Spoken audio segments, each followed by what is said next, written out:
አሜሪካ በከባድ በረዶ ተጥለቅልቃለች። በ10 ሺዎች የሚቆጠሩ በረራዎች ተሰርዘዋል። በመቶ ሺዎች የሚቆጠሩ አሜሪካውያን ከኤሌክትሪክ አገልግሎት ጋር ተለያይተዋል።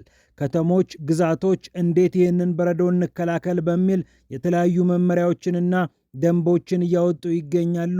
አስጨናቂው ጊዜ 190 ሚሊዮን የሚሆኑ አሜሪካውያንን በቀጥታም በተዘዋዋሪም እንደነካካ እንዳስጨነቀ እየተገለጸ ይገኛል። የአሜሪካው ፕሬዝዳንት ዶናልድ ትራምፕም ከባድ ጊዜ መጥቷል፣ ተጠንቀቁ ሲሉ እያንዳንዱን አሜሪካዊ አስጠንቅቀዋል፣ መክረዋል።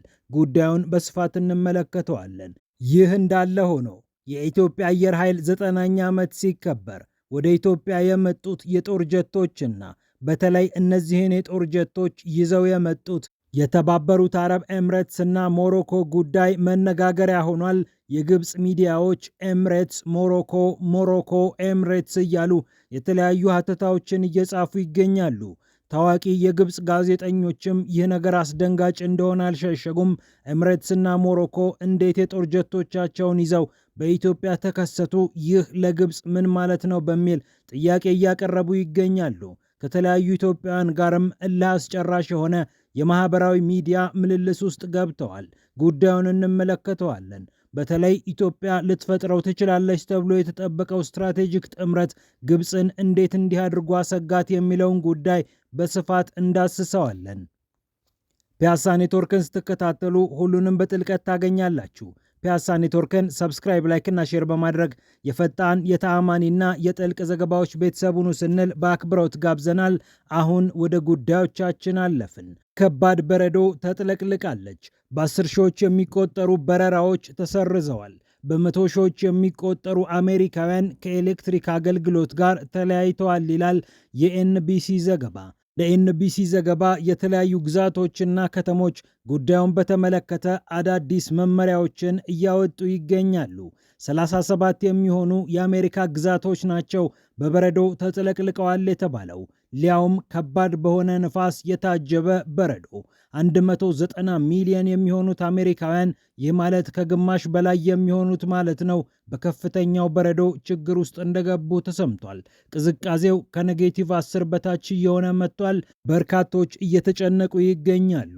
የአሜሪካ መንግስትም የተለያዩ ጥንቃቄ እርምጃዎች ሊወሰዱ እንደሚገቡ እየገለጸ ይገኛል። የአሜሪካው ፕሬዝዳንት ዶናልድ ትራምፕም አይዟችሁ፣ ራሳችሁን አሟሙቁ፣ ከጥፋትና ከችግር ራሳችሁን ጠብቁ፣ ተጠንቀቁ ሲሉ መልእክታቸውን ማስተላለፋቸው የሚታወስ ነው። በሀገር ውስጥና በውጭ የሚበሩ የተለያዩ አውሮፕላኖችም ወደ አሜሪካ ማረፍን ወይም ካረፉበት ቦታ መነሳትን ለጊዜው ያዝ አድርገውታል። ከ10 ሺህ በላይ የሚሆኑ የሀገር ውስጥና የውጭ በረራዎች ናቸው በዚህ አደገኛ የአየር ሁኔታ ችግር ውስጥ የገቡት። ኒውዮርክ እና ኒው ጀርዚ የተለያዩ መላዎችን እየመቱ ሲሆን ካደረጓቸው ነገሮች መካከል አንደኛው ፍጥነትን መቆጣጠር ነው። በአንዳንድ አካባቢዎች ለቀቅ ተብለው የተጻፉ የፍጥነት መገደቢያዎችን ዝቅ በማድረግ ወደ 35 ማይል በሰዓት ብቻ መሄድ ትችላላችሁ የሚሉ የተለያዩ ማስተካከያዎችን እያደረጉ እንደሆነ ታውቋል። በከፍተኛ ፍጥነት በሚነዳበት ሰዓት ጎማ የመቆንጠጥ አቅሙ ስለሚቀንስ ግጭት እንዳይፈጥር ጭምር ነው ይህ ማስተካከያ እየተደረገ የሚገኘው። በረዶውን ለማቅለጥና በጉዞ ላይ አንዳች ችግር እንዳይፈጥር ደግሞ በከፍተኛ መጠን መንገዱ ላይ ጨው የመነስነስ ስራ እንደሚሰራም ታውቋል። ይህ ከዚህ ቀደምም የሚሰራበት አሰራር ስለሆነ ለከተሞቹ ብዙ ይቸግራቸዋል ተብሎ አይጠበቅም። ይሁንና እያንዳንዱ ዜጋ በሚያሽከረክርበት ጊዜ ከፍተኛ ጥንቃቄ ማድረግ እንዳለበት፣ የከፋ ሁኔታ ውስጥ እንዳለ ከገባውም መኪናውን በማቆም ጊዜውን ለማሳለፍ መጣር እንዳለበት የኒውዮርክና የኒው ጀርዚ እንዲሁም የሌሎች ከተሞች ከንቲቦች እየተናገሩ ይገኛሉ። 2 ኢንች ውፍረት ያለው በረዶ ነው የአሜሪካ መንገዶችን እስከ መፈታተን የደረሰው። በዚህም አማካኝነት ተሽከርካሪዎች እንደ ልብ ማሽከርከር መቻል እንዳቃታቸው ዘገባዎች አመላክተዋል። በመቶ ሺዎች የሚቆጠሩ ነዋሪዎችም ከኤሌክትሪክ አገልግሎት ጋር መቆራረጣቸው ነው የተሰማው። በትንሹ ይላል የኤንቢሲ ዘገባ 145,000 የሚሆኑ ደንበኞች ከኤሌክትሪክ አገልግሎት መለያየታቸው ተሰምቷል። ቴክሳስና ሉዊዚያና ደግሞ ከፍተኛው የኤሌክትሪክ ኃይል እጥረት የተከሰተባቸው አካባቢዎች መሆናቸው ታውቋል። በቴክሳስ 47,000 የሚሆኑ አሜሪካውያን ከኤሌክትሪክ አገልግሎት ጋር እንደተለያዩ የታወቀ ሲሆን 59,000 የሚሆኑ ነዋሪዎች ደግሞ በሉዊዚያና እንዲሁ በተመሳሳይ የኤሌክትሪክ አገልግሎት እንደተቋረጠባቸው ታውቋል። እነዚህ አካባቢዎች ከ3 እስከ 4 ኢንች ውፍረት ያለው በረዶ ነው መንገድ ላይ ተጋግሮ ከፍተኛ ችግር የፈጠረው ተብሏል። ይህ ደግሞ የማስተካከያ ስራዎችን ለመስራት አዳጋች እንዳደረገው በዘገባው ተመላክቷል።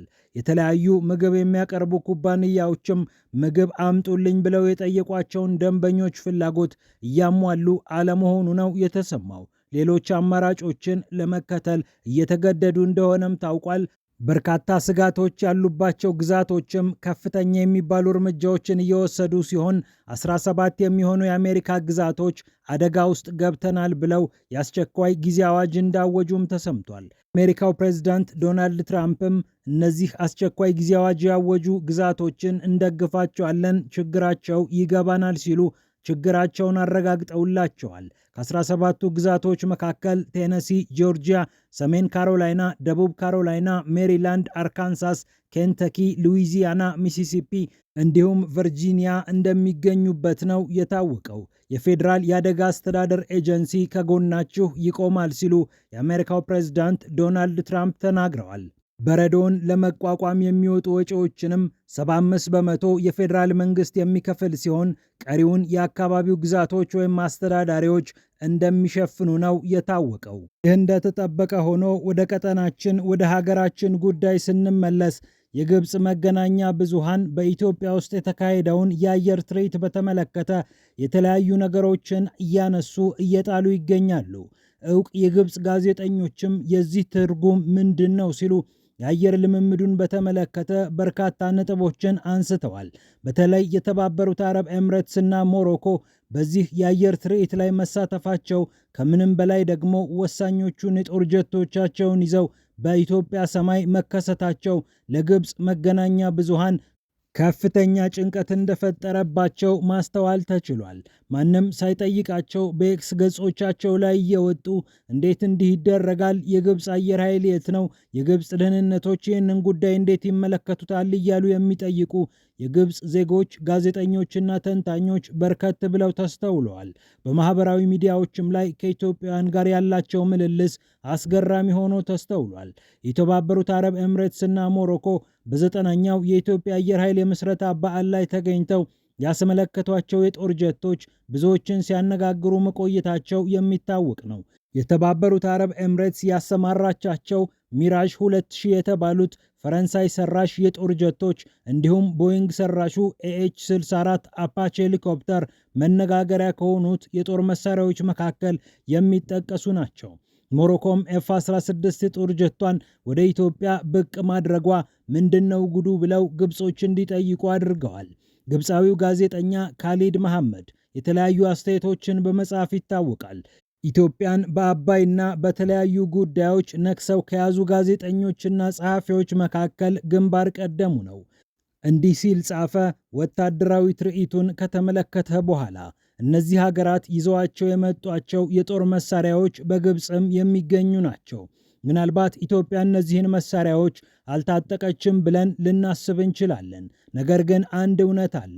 እነዚህ የጦር መሳሪያዎች በግብፅ እንደመገኘታቸው በአባይ ምክንያት ከፍተኛ ውዝግብ ውስጥ የገባንባት ኢትዮጵያ ምናልባት አንድ ቀን ከእርሷ ጋር የሆነ ችግር ቢፈጠር ኢትዮጵያ እነዚህን የጦር መሳሪያዎች በሚገባ የመመልከት ዕድል አግኝታለች ማለት ነው። የመሳሪያዎቹን ጥንካሬና ድክመት ፊት ለፊት የማየት ዕድል ይኖራታል። በሌላ አነጋገር ኢትዮጵያ አንድ ቀን ግጭት ቢፈጠር በእነዚህ የጦር መሳሪያዎች ልትመታ ብትችል እንኳን የድክመቶቹንና የጥንካሬዎቹን ሁኔታ ዘርዝራ ስለምትለይ ራሷን ታዘጋጃለች፣ በአካል የበለጠ መረጃ ታገኛለች በማለት ነው ግብፃዊ ጋዜጠኛ ካሊድ መሐመድ የጻፈው። እናም የተባበሩት አረብ ኤምሬትስ እና ሞሮኮ ያደረጉት ተሳትፎ አሳሳቢ ነው በሚል ጽሑፉን ደምድሟል። በኋላም በተከታታይ ግብፅ እኮ ከኢትዮጵያ የተሻሉ የጦር ጀቶች አሏት፣ ምን ታስባላችሁ? በማለት ቀደም ሲል የጻፈውን ጽሑፍ የሚያካክስ የሚመስል ጽሑፍ በተከታታይ መጻፍ ቀጥሏል። ለሌሎች የሱዳን የግብፅና የኢትዮጵያ ሰዎችም ምላሽ በመስጠት ተጠምዶ ውሎ አምሽቷል። ኢትዮጵያ አረባውያን ከሆኑት የተባበሩት አረብ ኤምሬትስ እና ሞሮኮ ጋር የፈጠረችው ስትራቴጂክ ጥምረት ለግብፅ ስጋት አይሆንም ወይ ብለው የጠየቁ በርካታ ግብፃውያን እንዳሉ ማህበራዊ ሚዲያውን በቀላሉ በማየት መገንዘብ ይቻላል። ይመስላል ኢትዮጵያ ከታጠቀቻቸው መሳሪያዎች ይልቅ ከሌሎች ሀገራት ጋር እንዲህ አይነት ትብብር መፍጠሯ ግብፃውያንን አጥንታቸው ድረስ ያሰጋው። በቀጠናው የሚገኘው የኃይል አሰላለፍ ድብልቅልቁ እየወጣበት ባለበት በዚህ ሰዓት ሳውዲ አረቢያና የተባበሩት አረብ ኤምሬትስ በአካባቢው ተጽዕኗቸውን ለማሳረፍ ከፍተኛ ፍልሚያ በሚያደርጉበት በዚህ ሰዓት ኢትዮጵያም የኃይል አሰላለፏን አጥርታ መታብናለች በማለት ነው ግብጾች የደነገጡት። በሁሉም እንድትገለል ከሁሉም ጋር እንዳትሰራ የምትፈለገዋ ኢትዮጵያ በተባበሩት አረብ ኤምሬትስና በሞሮኮ እቅፍ ውስጥ የገባች የመሰላቸው የግብፅ ፖለቲከኞች ቢደነግጡ አይገርምም። እነርሱ ከሳውዲ አረቢያና ከሶማሊያ ጋር ሲሰሩ ምንም ያልመሰላቸው ኢትዮጵያ ግን የቱንም አይነት ጥምረት ወይም ወታደራዊ አይደለም ኢኮኖሚያዊ ትብብር ከየትኛውም ሀገር ጋር ብታደርግ ይደነግጣሉ። ግብፅ ከጅቡቲና ከኤርትራ ጋር እንደ አዲስ መፍጠር የፈለገችው ጥምረትም የዚህ ማሳያ ነው። ኢትዮጵያ ለዘመናት በአካባቢው ካሉ ኃይሎች ጋር የምታደርገው እንቅስቃሴ ሁሉ አጥንቷ ድረስ የሚያንገበግባት ግብፅ አሁን ይህንን ጥምረት ኢትዮጵያ ስትፈጥር ማየቷ የበለጠ ራስ ምታት ሆኖባታል። የተባበሩት አረብ ኤምሬትስ ከአፍሪካ ቀንድ እንድትገለል በሳውዲ የተጀመረውን ዘመቻ እያቀነባበረችና እያስተባበረች የምትገኘው ግብፅ የተባበሩት አረብ ኤምሬትስ እንደፈለገችው ከአፍሪካ ቀንድ በቀላሉ የምትወጣ ባለመሆኗ ምክንያት ከፍተኛ ስጋት ውስጥ ገብታ እንደምትገኝ ማስተዋል ይቻላል።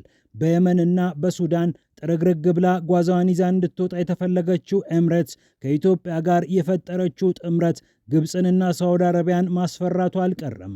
ጥምረቱ ሁኔታ፣ መልክ ወይም ደግሞ ይዘት ምን ይመስላል፣ ለኢትዮጵያም ለሌሎችም የሚያመጣው ነገር ምንድን ነው የሚለው ነገር ሳይሆን ዋናው ግብፅ ኢትዮጵያ በአካባቢው የተገለለች ምንም አይነት ተሳትፎ የሌላት ከምንም በላይ ደግሞ በቀይ ባህርና በአባይ ጉዳይ ድምጿ የማይሰማ እንድትሆን ትፈልጋለችና ለግብፅ ዋናው ነገር የኢትዮጵያ መጣመር እንጂ ከማን ጋር ተጣመረች የሚለው ጉዳይ አይደለም። ፒያሳ ኔትወርክን ስትከታተሉ ስለቆያችሁ ክብረት ይስጥልን ብለናል።